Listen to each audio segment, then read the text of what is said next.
So I'm fishing the Gulp Minnow on my standard Gulp Minnow setup, the 610 medium light extra fast Legend Extreme rods and 6-pound Trident 100% fluorocarbon XL, and then the new Revo Rocket spinning reel. It's a brand new reel.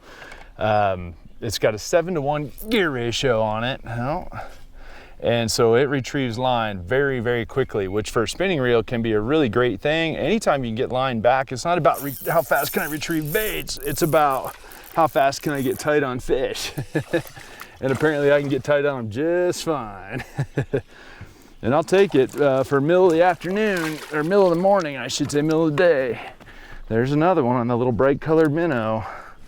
And that little dog will hunt. When you get around stained water right there, that little fire tiger minnow, that's about as obnoxious of a color as you can get. And that's a pretty good little bait. And if you guys watch our show, you know we throw a ton of Gulp minnows. The reason being is big fish eat little fish. I don't have to outthink it. I know that big fish will eat little fish. And that little minnow, just there's something about it. It doesn't matter whether you're tarpon fishing or bluegill fishing and everywhere in between. A little 3-inch Gulp minnow on an 1/8-ounce jig head is a very good way to catch fish, all kinds of fish. I can't even tell you how many species I'm up to, but it includes tarpon and shark and every kind of snook and redfish and sea trout and flounder and snapper you can imagine.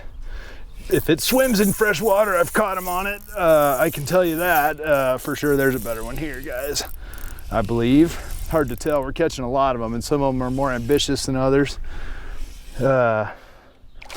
Pretty good walleye bite we got going, or saugeye bite we got going right here, guys. Come on, buddy, come on over here. That's a little guy. Oh man, I'll tell you what. There's the bright jig again. Look at the color of the water.